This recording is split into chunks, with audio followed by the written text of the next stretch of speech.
Chhattisgarh real estate agent Bhanwarlal Sen से पूरब time ने की एक मुलाकात। उन्होंने अपने कार्यों का अनुभव कुछ इस प्रकार साझा किया। मेरा नाम भंवरलाल सेन है। मैं रायपुर में मेरा जन्म है और मेरे फादर प्रॉपर्टी फील्ड में थे, प्रॉपर्टी डीलर थे।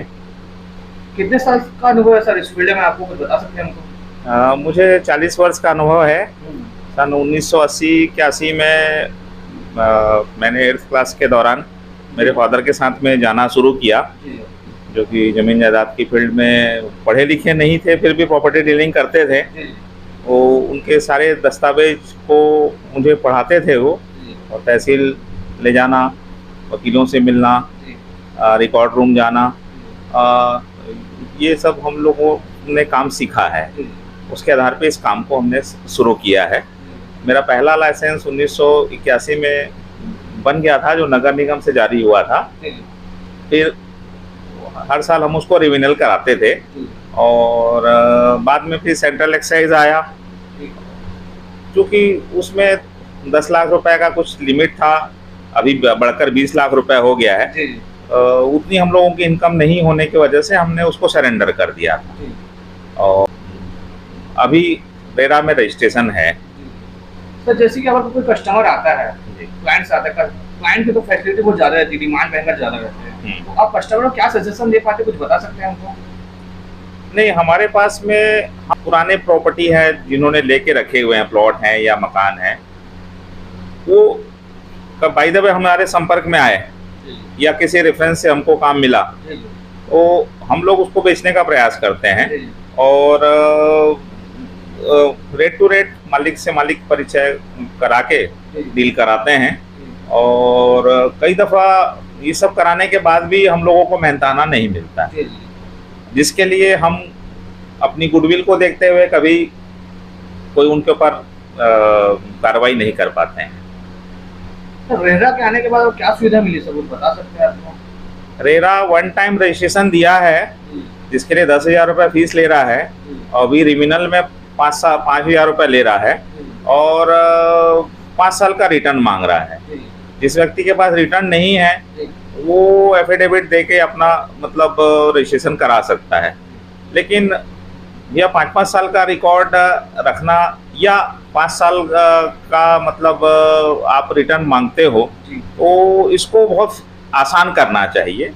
सिंपल वे में रजिस्ट्रेशन कराओ, शपथ पत्र ले लो, और रोजगार उपलब्ध कराओ।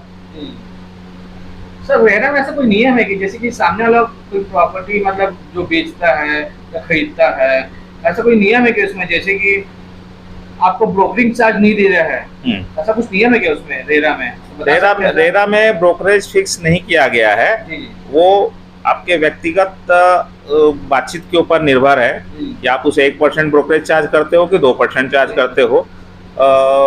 ये चीज़ें एक मोटे तौर पे फिक्स होनी चाहिए कि मिनिमम 2% जो ब्रोकरेज हम लोग चाहते हैं वो होना चाहिए। और ब्रोकर जो है विभिन्न प्रकार के समझ लो पेट्रोल खर्चा और अपने जीवन को दांव पे लगा के फील्ड में जाता है, और बहुत सारे वकीलों से मिलता है, सर्च करवाता है, जांच करवाता है। कई बार उसका मेहनताना उसको काम होने के बाद भी नहीं मिलता है, और कोई बड़ी बात नहीं कि रोड में एक्सीडेंट हो जाए तो वो कुत्ते की मौत मर जाए। तो हम चाहेंगे कि रजिस्ट्रेशन के साथ हम लोगों को बीमा, कम से कम 1 करोड़ रुपए का बीमा हम लोगों को, ब्रोकर लोगों को मिलना चाहिए। उस विषय में कुछ बोलना चाहेंगे? जैसे नियम आपको बताया मैंने, अगर कोई ब्रोकरिंग चार्ज हमें नहीं दे पाता है, तो उस विषय में आप क्या बोलना चाहेंगे सर हमारे दर्शकों लोगों को, कुछ बता सकेंगे आप? देखिए, ये तो हर ब्रोकर जो है व्यक्तिगत तौर पे ही कस्टमर को बोलता है और मेहनताने की मांग करता है। ब्रोकरेज अगर निर्धारित कर देगा तो हमें इस चीज़ों की दिक्कत नहीं होगी। सर अभी तक कस्टमर के पास अगर कोई घर फाइनल होता है या कोई जमीन फाइनल होती है, किन किन दस्तावेजों की जरूरत पड़ती है, कुछ बता सकते हैं सर हमको? देखिए, सबसे शुरुआत में एक रेट तय होता है, उस रेट के तय के आधार पे एक नॉमिनल हम लोग उन कस्टमर को टोकन दिलवाते हैं, उनसे दस्तावेज लेते हैं। उस दस्तावेज को हम वकील को देते हैं, जिससे हम सर्च करवाते हैं। सर्च करवाने के बाद में एक चीज़ें तय हो जाती है कि हाँ ये प्रॉपर्टी पाक साफ है, तो उसको फिर हम एक बड़ा जो एडवांस होता है वो कराने का प्रयास करते हैं। और उसके बाद में जो तीन एक महीने का मोटे तौर पे यहाँ चलन है, उसके आधार पर रजिस्ट्री होती है। बीच में पेपर प्रकाशन होता है, ज़मीन का नापजोख होता है जो आरआई पटवारी द्वारा किया जाता है। ज़मीन का रेट यहाँ प्रति वर्ग फुट में भी होता है, एकड़ों में भी होता है, इंजीनियर से भी नपवाते हैं हम लोग। सर ऐसा कोई डील है कि कस्टमर और जिसका घर है, उसकी ज़मीन है, वाद विवाद उत्पन्न होती है, तो उस चीज़ में आप क्या कर पाते हैं? आमने सामने कुछ बता सकते हैं हमको प्रॉपर्टी को लेके? देखिए, एक वाद विवाद की स्थिति में हम लोग ज़मीन का सीमांकन करवाते हैं।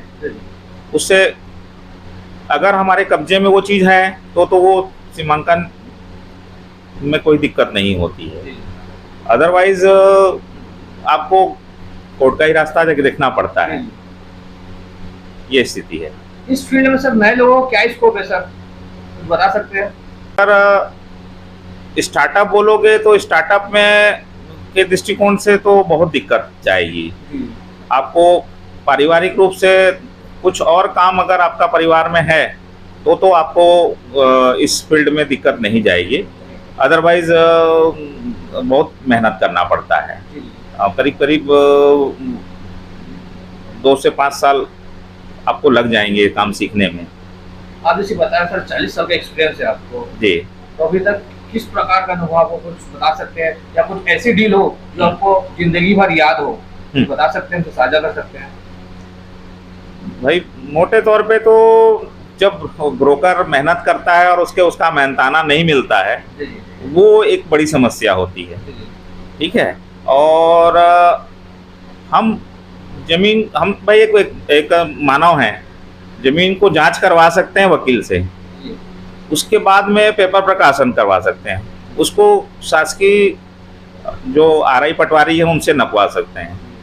उसके बाद अगर कोई त्रुटि निकलती है या कोई भूल होती है तो उसका खामियाजाना ब्रोकर को के ऊपर नहीं पड़ना चाहिए। और सेल्स एग्जीक्यूटिव बिठा के रखे हुए हैं और वही उनका अपना प्रोडक्ट या प्रॉपर्टी बेचते हैं। हम लोग प्राइवेट जो रेरा रजिस्टर्ड ब्रोकर हैं या प्राइवेट ब्रोकर जाते हैं तो वहाँ कुछ एक बिल्डर को छोड़ के 90% मामलों में एंटरटेन नहीं किया जाता है और उनकी सेल्स टीम ही सब चीज़ों को देखती है।